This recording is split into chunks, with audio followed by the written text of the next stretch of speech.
Hey guys, welcome back to the show. We're back at the camera store showroom with Yuho from Camera Rescue, and we're going through the top 10 cameras of 2019.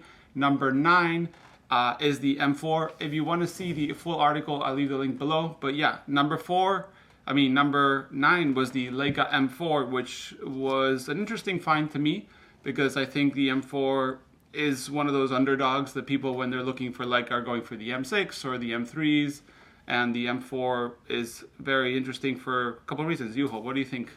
Well, the M4 I think gets a lot of likes for a few reasons. There's also the M4P that probably hits the same Google Google searches, and then there is the chance of using wide-array lenses, which a Leica user usually likes to do. Yeah, 28 lines started coming out around there. Here you probably have the 35, 50, 90 lines. Yeah. And well, yeah, I mean, like, and it's the cheapest of the Leica M bodies. Well, like M2 is that at the same kind of range, but depending on what, like how it's conserved, it can be in a very similar price point.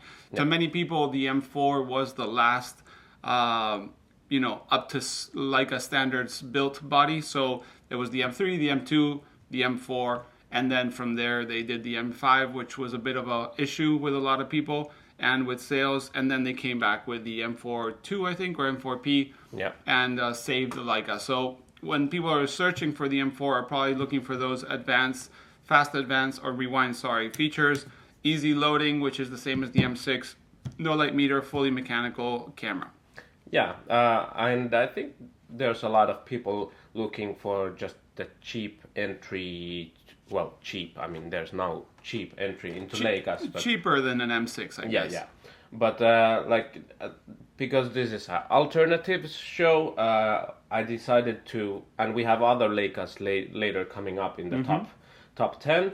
So I decided to go with alternatives that are actually quite a lot cheaper, because I think most people that buy a M4 are looking for their first rangefinder.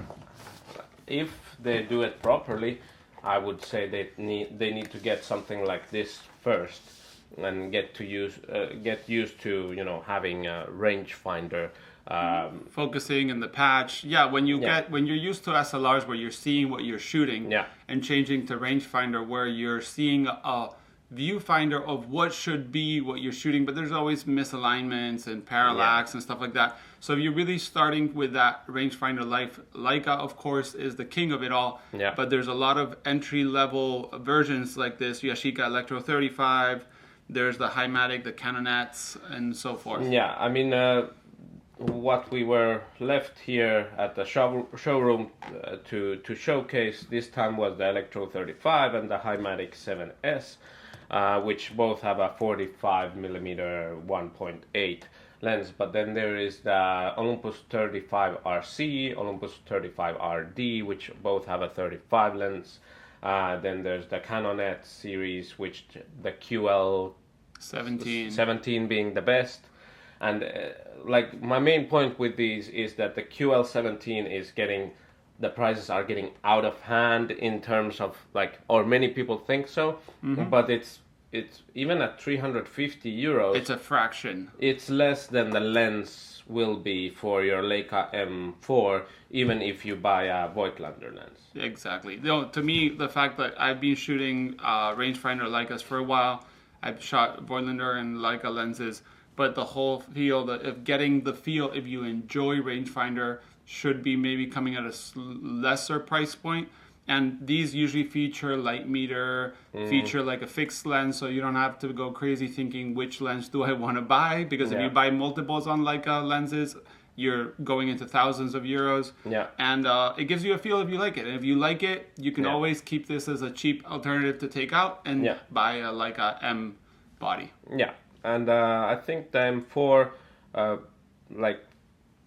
it tickles many because it's a Leica, but you should try out rangefinders. I hate rangefinders. I don't, I did that and I found out that I don't like them. So yeah, I did the opposite. I started with SLRs. I always thought the line would be something I would have when my hands couldn't hold medium format cameras. Yeah. Till a friend basically put one in my hands. I shot my first couple rolls and I got hooked. Yeah. So it's a love it or hate it sort of thing. Yeah. Also for left eye shooters, it's kind of annoying because your nose gets in the way. Yeah. So it's something you should test probably before getting into, you know, your 1 month salary. Yeah. Maybe you want to go with like a nice gift for yourself instead of that. Yeah.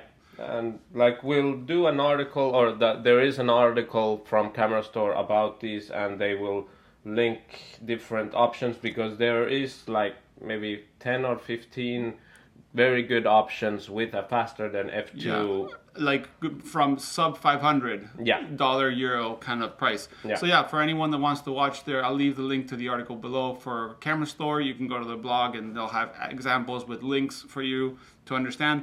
Of course, if you're looking for M4, you might think all this we're talking about is ridiculous, but we wanted to find out why people were looking for the M4, and those were the ideas we had. If you have a different comment or anything, leave a comment below. And yeah, if you like the alternatives, or if you're surprised about not hearing about certain cameras, let us know. Thanks for watching, guys. See you in the next one. There'll be top 10.